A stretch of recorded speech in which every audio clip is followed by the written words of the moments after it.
Eh bien le bonjour, les sixièmes. Alors ce qu'on va faire dans cette session de travail, c'est de jeter un regard à ce que vous avez écrit, à vos récits de transformation, et à partir de ce qu'on aura pu remarquer, définir une série de critères pour que vous puissiez faire évoluer votre texte, intégrer des éléments qui vous paraissent intéressants, euh, améliorer votre texte, le faire évoluer, le retoucher, le raccourcir éventuellement pour certains, vous allez voir.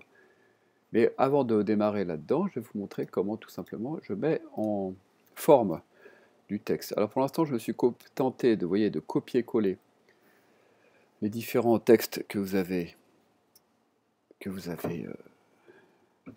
proposés. Je vais rajouter à chacun d'eux un titre et je mettrai ce fichier à votre disposition et il faudra voter à la fin pour élire le texte que vous trouvez le plus réussi. Et à partir de ce vote, on pourra peut-être définir des critères. Donc aujourd'hui, ça va être surtout de la lecture. C'est pas mal, non? Et puis ça va être de la lecture de vous-même. Alors je vais pas trop me fatiguer dans un premier temps pour vous montrer comment faire une mise en forme du texte. Je voudrais que tout le monde ait la même. C'est l'occasion de réviser. Donc je vais mettre dans un paragraphe, celui-ci par exemple. Je me mets n'importe où dans ce paragraphe. Et je décide de le mettre en forme, en page, comme je voudrais qu'il soit. C'est-à-dire que d'abord, je voudrais décaler légèrement la première ligne, vers la droite de manière à constituer des alinéas. J'ai deux manières de le faire. Je peux le faire, en faisant format de paragraphe. Normalement, c'est quelque part là-dedans. Ma foi, ça n'y est pas. Donc, je vais utiliser la première méthode qui s'appelle retrait de la première ligne. Vous voyez, ça apparaît, c'est magique. Je clique dessus en faisant bien attention de ne prendre que le rectangle et je déplace, mettons, jusqu'à 1. Et je lâche. Voilà, ici, c'est correct. Je voudrais également formater ce texte de façon à ce qu'il soit justifié, c'est-à-dire aligné à droite comme à gauche. C'est chose faite. Je voudrais également que l'interligne soit assez large, mais pas trop. Alors, on va dire qu'on va mettre, comme c'est des textes assez longs, on va mettre 1,5. C'est déjà pas mal. Voilà ici une série de transformations que j'ai faites à l'intérieur de ce paragraphe. Alors, ce que je peux faire maintenant, c'est de choisir de donner un nom à cette manière de formater mon paragraphe. Je l'ai déjà fait, c'est ce qu'on appelle les styles. Vous voyez qu'ici, dans les styles, vous avez normal. Alors, allons-y gaiement. Je vais voir normal. Et on me propose d'appliquer le style normal. Si je fais ça, je vais revenir à l'ancien style normal. Regardez, je vous montre, puis j'annulerai. Si je fais ça, ça me met le style normal par défaut. C'est pas du tout ce que je voulais faire. Je voudrais au contraire que le style normal devienne ce que j'ai fait. Alors, je vais dans mes styles, je choisis la petite flèche et je mets à jour le style normal en fonction de la sélection ou de l'emplacement du signe d'insertion. Qu'est-ce que ça veut dire? Ça veut dire que là, mon signe d'insertion, c'est cette petite chose qui clignote là. Et ben, elle est dans un paragraphe que j'ai formaté. Donc ce que je veux faire, c'est que tout se mette à jour en fonction de ce que j'ai fait ici dans la zone. Donc c'est ce que je vais faire. Et vous allez voir ce qui se passe. C'est que tout ce qui a déjà le style normal va automatiquement se transformer à l'intérieur de tout mon document. Voici maintenant une mise en page. Alors on a 12 pages de lecture, mes petits chéris. Donc 12 pages, ça va être long, ça va être l'activité du jour. Mais je vous propose de simplement lire ces textes. Vous pouvez même éventuellement euh, lâcher l'écran et m'écouter le lire si vous préférez. Je vais simplement faire une petite manipulation supplémentaire, c'est-à-dire que je vais tout simplement donner un numéro à chaque texte et à la fin de l'activité, je vous demanderai d'aller sur le Google Form qui est associé au travail du jour et tout simplement de voter pour le texte que vous jugez le meilleur. En fait, vous ferez 3 votes. Le numéro 1, position 1, je vote pour le texte numéro tant. Numéro 2, mon deuxième préféré, et mon troisième préféré. Voilà. Attention, c'est parti dans quelques instants.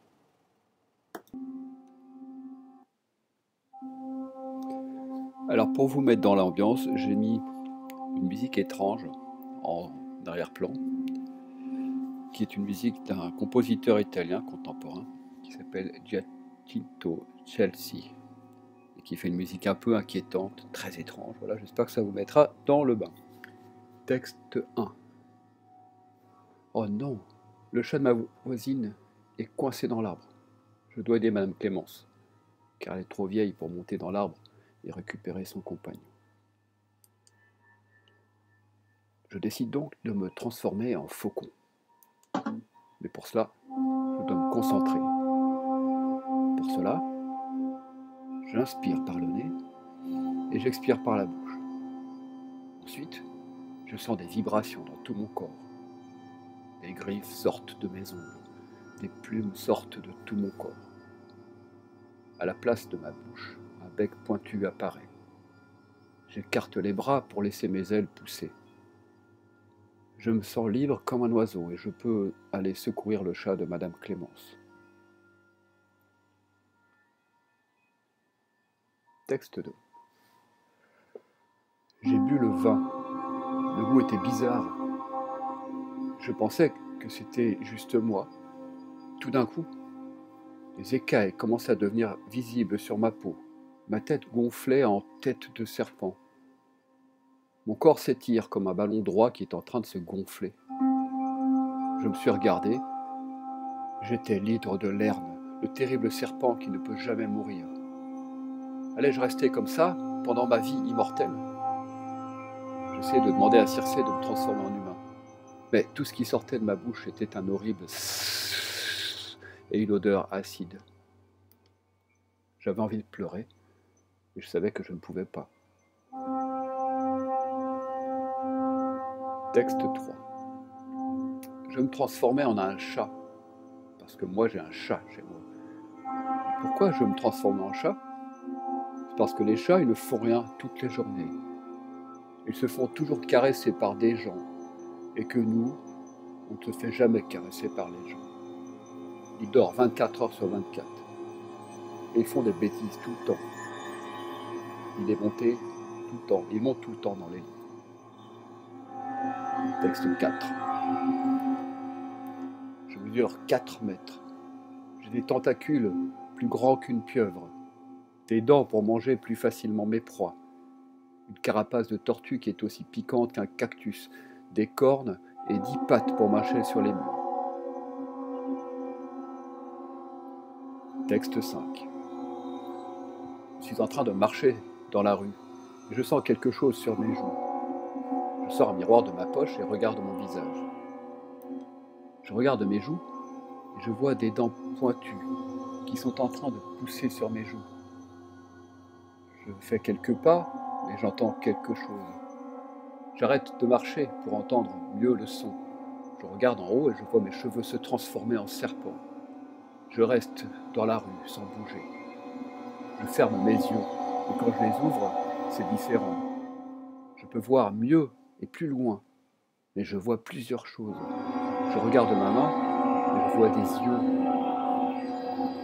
Je me passe le bras pour m'assurer que c'est juste un rêve, mais je peux sentir mon bras. Je me transforme en monstre. Texte 6. Je me réveille brutalement au milieu de la nuit, envahi d'une sensation de chaleur intense qui me brûle le corps. J'ai l'impression qu'une centaine d'aiguilles me transpercent la peau qui s'étire dans des douleurs atroces. Mes pieds se transforment en griffes acérées comme celles des oiseaux de proie. Mes bras se déploient en ailes majestueuses, faites d'un plumage aux couleurs chaudes et vives, comme formées de flammes brûlantes. Ma queue immense, d'un bleu azuréen, et semée de plumes incarnats, se dresse en éventail. Mon visage s'allonge en un bec aquilin et crochu. Ma tête est ornée de plumes, formant un cône. Mon cou est rayonnant d'or. Très rapidement, mon corps n'a plus forme humaine. Il prend toute la place et pousse les murs. Mon cœur bat la chamade, et je suis en proie à une peur terrible. Le miroir de ma chambre me renvoie le reflet d'un oiseau mythique dont je suis peut-être la réincarnation. Un phénix flamboyant, que l'on surnomme l'oiseau de feu. Ma surprise est grande et ma joie indicible tant cet être légendaire a peuplé mes rêves. Je tente Je tente de battre mes ailes pour prendre mon envol, mais je suis pris au piège de mon espace confiné. Dans un dernier sursaut, je me replie sur moi-même et transperce la vitre de ma chambre. Je vole par-delà la forêt, je ressens le vent qui frôle mes ailes et me pousse vers l'infini. Texte 7. Je me réveille, j'ai comme besoin de voir. Je prends mes lunettes, c'est étrange. Je ne vois pas les mains d'enfant que j'ai, mais plutôt de grandes mains, avec des griffes au bout. Mon Dieu, c'est époustouflant, je décide de me lever pour voir mon corps et je vois un corps noir charbon et des sortes de rubis rougeâtres sortant de mes épaules qui sont rouges. Je constate que les endroits où je pouvais voir mes veines semblent maintenant être des fleuves de lave coulant à l'intérieur de mon corps. Au niveau de mon visage, je vois des yeux vides, blancs comme la neige, mais leurs pupilles sont rouges comme l'enfer. Mais attends mon gars, on dirait que je suis un démon. C'est ainsi que je découvre des cornes blanches et rouges qui poussent sur ma tête. On aurait dit un taureau. Je les touche un peu et je les sens comme si c'était du bois brûlant dans une cheminée. J'entends une voix, c'est celle de mon père. Je dois partir s'il ne veut pas voir ce que je suis. Mais une voix dans ma tête me dit que je devrais lui expliquer, comme ça il peut m'aider. Il ouvre la porte et pousse un cri d'horreur. Je le rassure en lui expliquant ce qui s'est passé. Ma mère intervient et pousse elle aussi un cri d'horreur. Il constate aussi quelque chose que je n'ai pas remarqué. J'ai des ailes. Je les regarde avec surprise car elles sont grandes et imposantes. Je décide de manger quelque chose. Je vais à la cuisine avec mes parents, mais dès le premier pas, des flammes sortent du sol. Mon père jette de l'eau rapidement et le feu s'éteint. Et si je volais, comme ça, je ne brûlerais rien. J'explique mon plan à mes parents et ils approuvent totalement mon idée. Je prends mes granolas et je les avale en quelques secondes.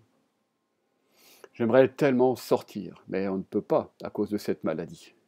La tentation prend le dessus. Et je sors de chez moi, mais avec un masque, au cas où. Quand je sors, il fait un peu froid, comme c'est le matin. Je commence à déployer mes ailes pour les faire battre et me réchauffer. Mauvaise idée, car après quelques battements, je commence à m'envoler à une vitesse folle, comme une fusée. Je suis déjà à 50 mètres du sol. Je peux voir mes parents, grands comme des fourmis, en train de faire des gestes brusques pour me faire des signes. Je commande à mes ailes de voler vers le bas pour atteindre mes parents. Quand j'atterris enfin, j'entends des cris de joie de mon papa et de ma maman, mais j'entends aussi des cris de peur chez les voisins. Je les vois déguerpir de chez eux avec des couteaux de cuisine, des poêles et des fourchettes.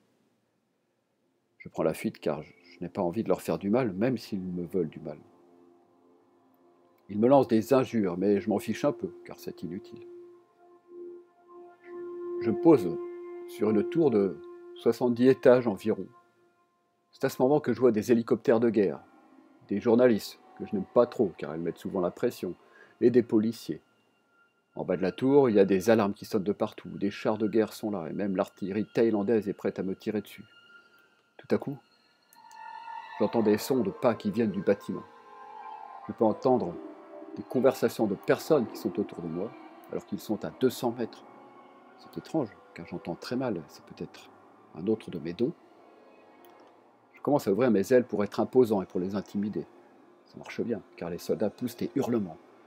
Je commence à dire en anglais « Je ne vous veux pas de mal, mais si vous m'attaquez, je n'hésiterai pas une seconde à faire un massacre. » Rien ne se passe.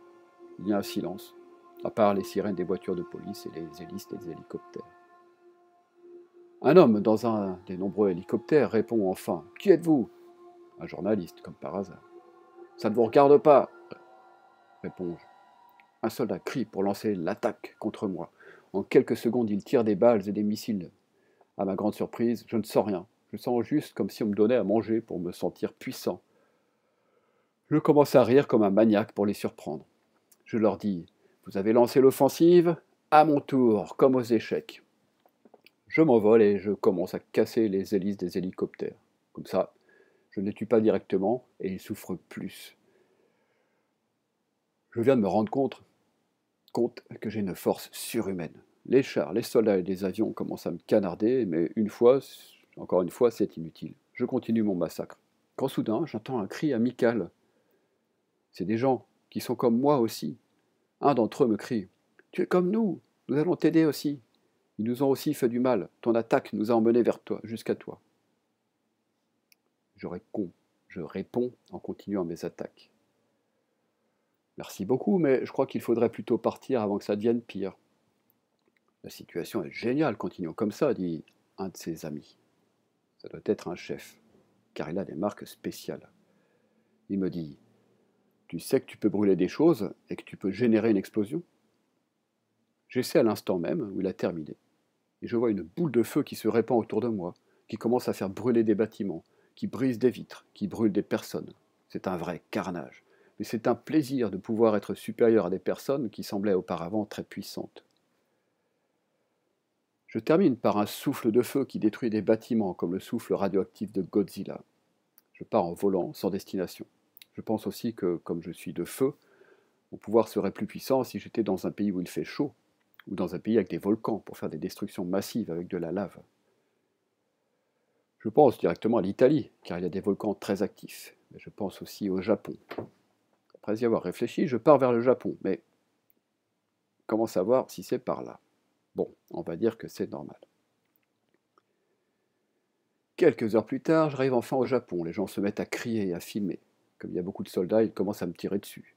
Cette fois, je remarque quelque chose d'autre.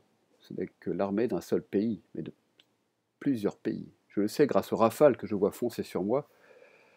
Et comme je suis près de la mer, je vois les sous-marins et les navires des États-Unis et de la Russie.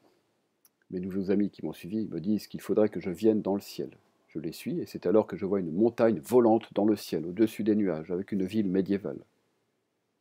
Je leur demande comment c'est possible que personne n'ait vu ça. Ils s'expliquent qu'en fait, ils ont réussi à construire un dôme qui reflète les nuages en dessous de la montagne volante, et du coup, c'est caché. Ils me proposent de vivre ici. Je leur réponds que je dois prévenir mes parents. Donc ils me disent oui, mais seulement 3 heures, car sinon ils seront déjà partis à cause des vents. Je batte, car à vol d'oiseau, c'est à 1 heure d'ici. Quand j'arrive enfin chez mes parents, je leur explique tout. Je leur dis que je dois prendre mes affaires et leur dire adieu, car je ne les reverrai pas pour un certain temps. Je suis triste, mais je ne le montre pas. On se parle une dernière fois avant que je parte à jamais de Bangkok. 1 heure plus tard, j'arrive à l'endroit où il y a la cité volante. Les gens me disent qu'il y a une petite maison, pas dans la ville, mais dans la montagne. Cela ne me dérange pas du tout, et j'y vais. J'y vais en marchant pour en profiter. J'ai sur mon dos mes affaires importantes. 20 minutes de marche plus tard, j'arrive dans la maison qu'on m'a citée. Elle est petite mais très coquette. Je m'y installe, je pose mes affaires. Je vois qu'il y a un balcon. C'est super, en plus on a une belle vue de la ville et du soleil qui se couche lentement dans les nuages blancs, qui semblent être un troupeau de moutons.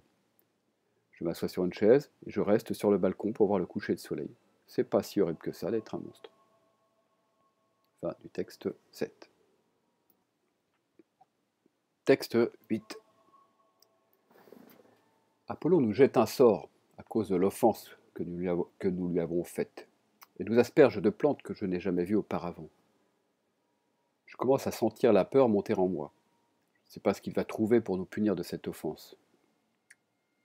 Mon dos commence à me chatouiller, puis me brûle horriblement. Des plumes commencent à sortir de ma peau. Ma voix se transforme en miel pour les oreilles. Je vois des plumes pousser sur mes ailes qui sont apparues en même temps, et mes pieds se raccourcissent, mes ongles durcissent et s'allongent. Je ne me contrôle plus et je chante encore et encore. Mes cheveux poussent. J'ai un mauvais pressentiment de ce que je suis en train de devenir, mais ça ne fait aucun doute, je suis maintenant une sirène. Avec mes compagnons, ou dirais-je plutôt mes congénères, je m'apitoie sur mon sort. Texte 9. La sorcière me tape dessus avec une baguette, et la première chose que je ressens, elle est la sensation d'être tout petit. Je sens mon corps se pencher en avant, et mon dos se solidifie, comme si j'avais une carapace. Mes yeux s'écartent et je peux regarder des deux côtés. Je me sens un peu bizarre, et tout à coup la sorcière éclate de rire. Je regarde mes mains, sauf qu'au lieu des mains, j'ai des grosses pinces de menthe religieuse. Texte 10. Tout commence un soir en allant me coucher. Je dors depuis peu de temps lorsque je me réveille d'un coup. Je sens des palpitations sous la peau.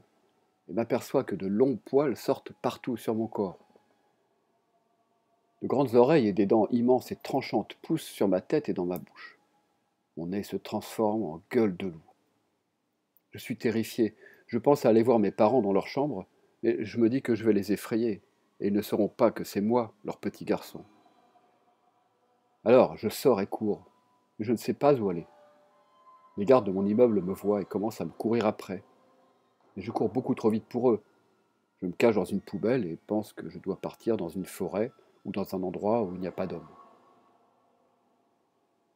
Sur ma route, je vois une personne et en plus, je commence à avoir faim. Alors, je l'attrape par derrière, l'attire dans le noir et commence à la manger. Ce repas est excellent. Et je sais maintenant que pour survivre, je dois manger de la viande et pas de légumes. Texte 11. Mes jambes se transforment lentement en pâte poilues. De mon cou sort de la fourrure orange vif qui gratte mon visage. Étonné, je saute en arrière. Je sens une longue queue qui me fouette. C'est la mienne. Je regarde mes mains et vois que mes ongles ont été remplacés par de longues griffes pointues. Je n'arrive plus à me tenir droit et je tombe en avant. J'essaie de me relever, mais je n'y arrive plus. Je ne suis plus humaine.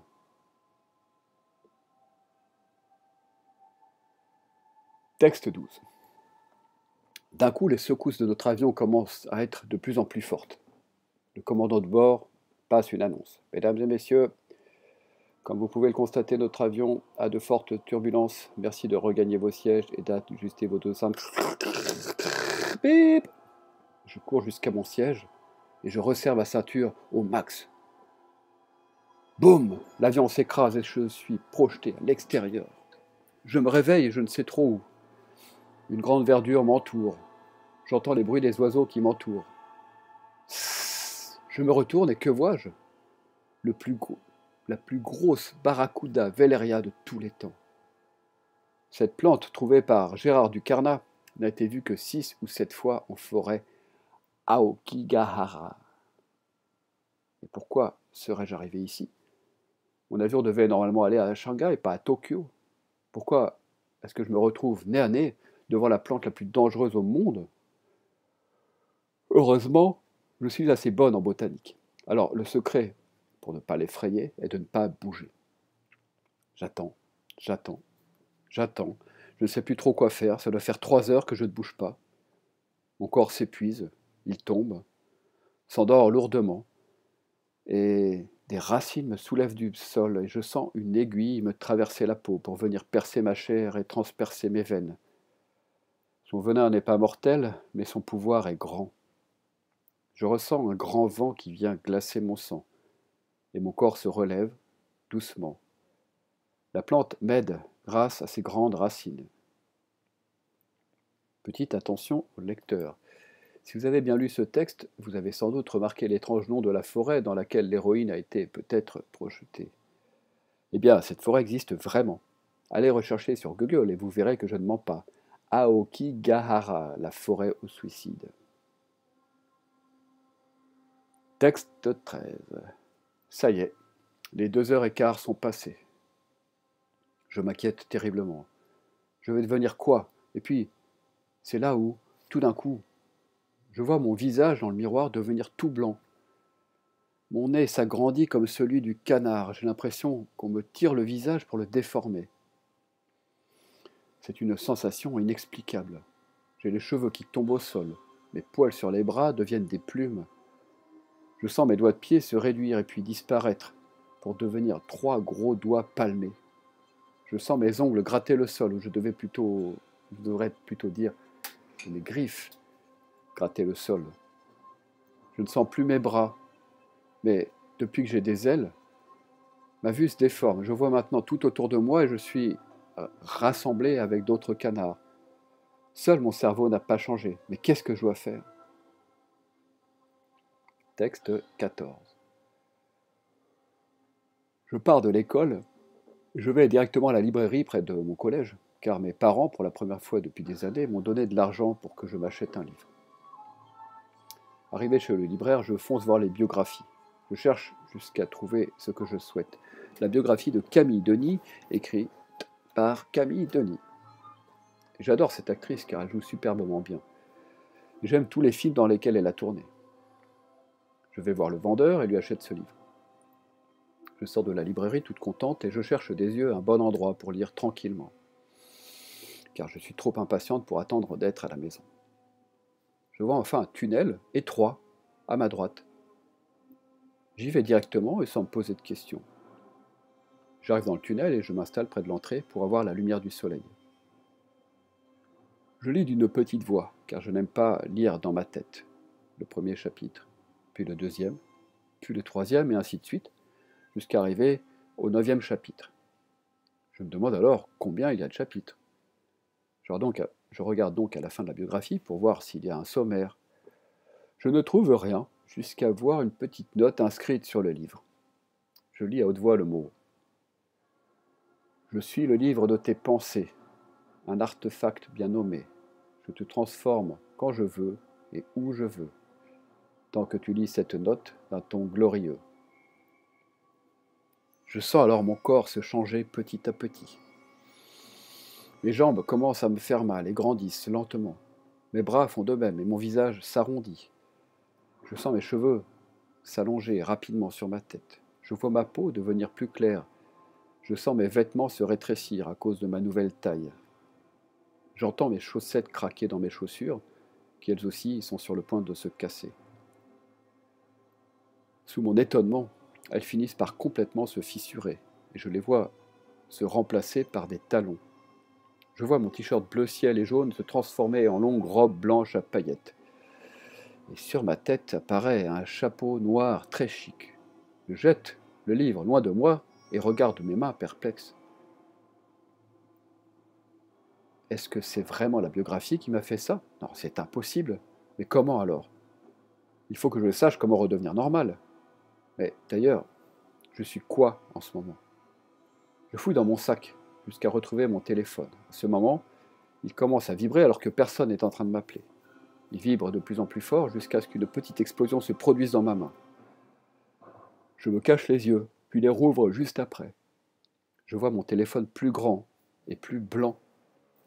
Je le retourne et vois une coque toute blanche avec une caméra noire au centre. Je me rends compte vite que c'est un téléphone à ouverture par reconnaissance faciale. Je commence à paniquer. Mais le téléphone s'ouvre directement. Je me demande pourquoi, mais je vais quand même dans mon appareil photo et je vois que je ressemble comme deux gouttes d'eau à Camille Denis. Texte 15. Je rétrécis. Mes mains et mes pieds deviennent tout petits et je sens plein de poils très doux qui commencent à pousser rapidement sur tout mon corps. Je marche un peu partout. Il suffit que je fasse 50 mètres et je me retrouve extrêmement fatigué. Je me demande dans ma tête, que puis-je bien être? Les passants dans la rue me regardent avec un sourire et soudain une fille vient vers moi et dit « Maman, regarde, c'est un hamster !» et commence à me caresser. Je n'y crois pas, alors je décide de m'enfuir très rapidement et de me diriger vers une flaque d'eau pour voir si ce qu'elle dit est vrai. Et je vois une petite tête de hamster. Je déteste les hamsters. Et je crie dans ma tête « Non !» à l'infini. Et quelque chose tombe sur ma tête. Je meurs. Fin. Texte 16. J'ai pris un bateau pour explorer la mer et expérimenter le sentiment de partir sur un bateau. C'était mon rêve. Malheureusement, il y a eu un orage et le bateau a coulé. J'ai peur et je suis triste car je crois que je vais mourir. J'arrive à m'accrocher sur une planche avec un bout de ficelle et je me suis endormi. Je me réveille sur une île inconnue et marche autour de l'île en découvrant des choses très inhabituelles. J'ai incroyablement soif et faim. Par coïncidence, je vois 2 bouteilles et 2 sachets de biscuits. La première bouteille est toute déchirée, moche, pas belle à voir, et l'eau n'est pas claire. L'autre bouteille est toute claire avec de l'eau très claire et elle est en belle forme. Un sachet de biscuits qui est à moitié ouvert et est à moitié mangé, et un sachet de biscuits qui est tout nouveau, avec des biscuits tout frais dedans. Évidemment, je choisis la bouteille magnifique et le sachet tout frais, avec des biscuits qui donnent envie de les manger.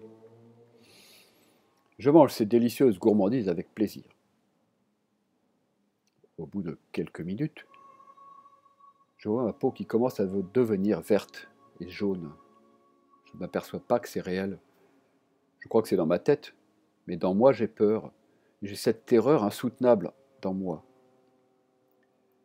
Encore quelques minutes qui passent, je vois que mes bras et jambes deviennent des branches vertes et affreuses. On croirait des poubelles. Je me vois me transformer en un monstre si horrible et effrayant que j'ai peur de moi-même. Je deviens le monstre des poubelles. Texte 17. Je sens une force invisible me paralyser, me bloquer. Une sensation terrible, comme si je ne contrôlais pas mes gestes ni mon corps. J'étais un étranger dans mon corps. Un chatouillement léger me fait tressaillir. Léger mais présent. Ce que je vois me terrifie. De la pierre.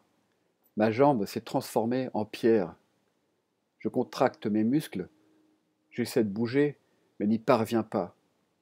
Puis tout à coup, je commence à tomber, et quelques instants plus tard, je me retrouve à terre. Et je vois ma jambe devant moi, tout en ressentant le chatouillement terrifiant de la transformation. Voilà, 17 textes, donc il en manque quelques-uns. On va venir vous chercher chez vous pour que vous écriviez, ceux qui n'ont rien écrit, tous transformés en monstres. Voilà, j'ai pris beaucoup de plaisir à lire ces textes. Désolé pour les petits ratés, j'improvise un petit peu tout ça.